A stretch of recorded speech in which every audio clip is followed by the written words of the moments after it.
പടച്ചവന്റെ പൊരുത്തം വരേണ്ട മജ്‌ലിസുകൾ വൈകൃതമാക്കുന്ന സമൂഹത്തോടാണ് എനിക്ക് പറയാനുള്ളത്. അത് പിശാചിന്റെ മനോഭാവമാണ്. കോലം കെട്ടുക, ചായം പൂശുക, നൃത്തം ചവിട്ടുക, സംഗീതവും പാട്ടും കൊട്ടുമായി പടച്ചവനെ ഉന്മാദ ലഹരിയിൽ പാതിരാവിൽ ആടിത്തിമിർക്കുക. എന്നിട്ട് പേരോ വിവാഹം, നിക്കാഹ്. എന്തൊക്കെയാ കാട്ടിക്കൂട്ടുന്നത്?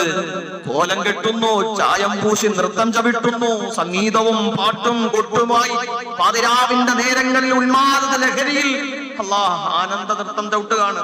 പേരോ മോളുടെ നിക്കാഹ്, മോന്റെ നിക്കാഹ്. പഠിച്ചവനെ, ഏത് വേദിയാണത്? ചിന്തിക്ക്.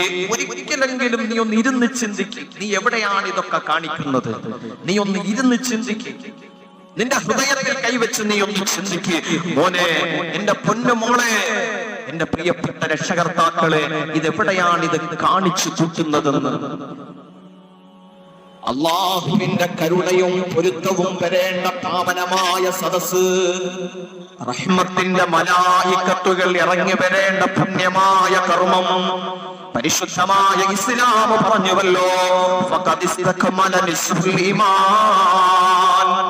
ഒരു പെൺകുഞ്ഞിന് ജീവിതം കൊടുക്കൽ, പരസ്പരം ഇണകൾ കൈകോർത്തൊരു ജീവിതത്തിലേക്ക് നടന്നു കയറൽ. നിക്കാഹ് എന്ന് പറയുന്നത് ഈമാനിന്റെ പകുതിയാണ് നീ പൂർത്തിയാക്കിയിരിക്കുന്നത്. ദീനിന്റെ പകുതി നീ പൂർത്തിയാക്കി. അത്രയും മഹത്വമായ വലിപ്പമുള്ള ഒരു വലിയ പുണ്യമായ കർമ്മം അല്ലാഹ് ചിന്തിക്കുക. എന്റെ പ്രിയപ്പെട്ട ചെറുപ്പക്കാരാ, എന്റെ സ്നേഹം നിറഞ്ഞ മുസ്ലിമേ, സ്നേഹത്തോടെ ആദരവോടെ പറയട്ടെ, മഞ്ഞയും ചുമപ്പും കറുപ്പും നിക്കാഹിന്റെ പേരുകൾക്ക് മാറ്റം വരുത്തിയിട്ട് പരിഷ്കാരങ്ങൾ കാട്ടിയിട്ട് ഇന്ന് എവിടെ എത്തി നിൽക്കുന്നു നിക്കാഹിന്റെ സദസ്സുകൾ? മഞ്ഞ കല്യാണം, ചുമന്ന കല്യാണം, കറുത്ത കല്യാണം, പേരുകൾ ഏതൊക്കെയോ വർഗത്തിലാണ്.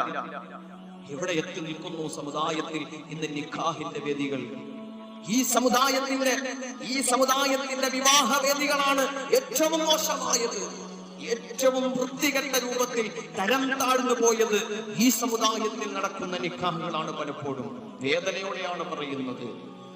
അല്ലാഹുവേ, പൈശാചികമായ വേഷം ധരിച്ച ഒരു കൂട്ടം ചെറുപ്പക്കാർ വരനെ ആനയിച്ചു കൊണ്ടുപോകുന്ന, മനസ്സുപോലും നൊന്തുപോകുന്ന ഒരു വീഡിയോ ഈ സോഷ്യൽ മീഡിയയിൽ സമീപത്ത് നമ്മൾ കണ്ടില്ലേ? പൈശാചിക വേഷം, ശൈത്താന്റെ വേഷം, കോലം കെട്ട വേഷം, ഭയപ്പെടുത്തുന്ന വേഷം.